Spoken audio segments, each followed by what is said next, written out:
Alright, hey, just to look at this a little better angle, I guess this was your bullpen the other day. Looking at two things. I'm watching how, you see how you kind of push this down here? This is you leading with your hips, so you're getting that leg in a good angle, but I want you to watch this back knee, alright? See that back knee turn in? How it just comes down in here, it turns in. Foot comes down in here. Look at your angle of your foot, how it just comes down. There's no straightening here. You're collapsing that back leg without driving off of it. At the end, this little spot here where your back leg straightens out, that's not a drive, that's just you hitting the front foot, and this is pushing this hip back and pulling this hip forward, which straightens your leg out. There's not a lot of drive into this too. And then watch as you're coming through, look how your foot starts to open.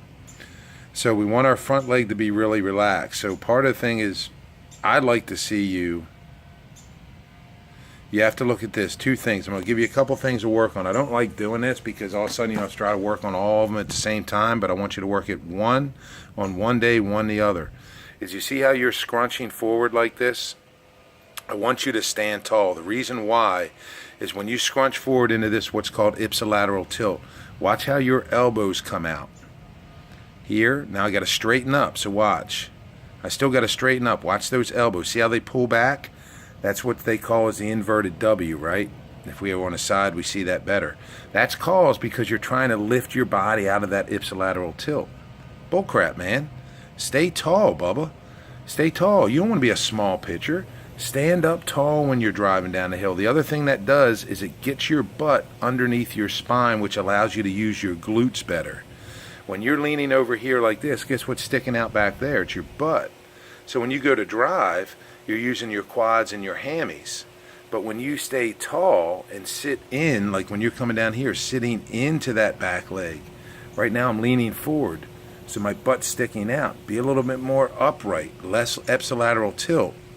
Will then allow you to activate those glutes and also keep you from pulling this back here. That's one. Number two, we're looking at the leg drive back in here on the leg drive.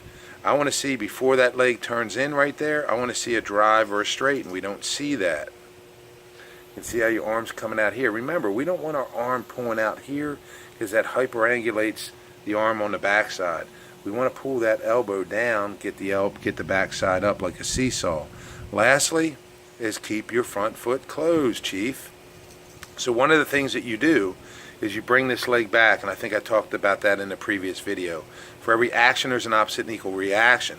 So when that leg comes through, it's on a swing open. We don't want the leg to swing open. We want this to relax, and we just want to drive this chunk of cheese right down to the mound with the leg relaxed. When this leg opens up, it's like you're falling out of an airplane, and this leg opens up, it's like pulling a parachute. It slows your fall down, bub. We need to come down that mound with the foot pointed this way as long as we can, and then at the last minute, I drive with the back leg, front foot opens and lands, pushes this hip back, with separation. You got a good backside. See how you're scapulating on the back? That's good. That's not so good. That's that ipsilateral tilt causing that to happen. So anyway, work on that stuff. Let me know how it's all going. See you.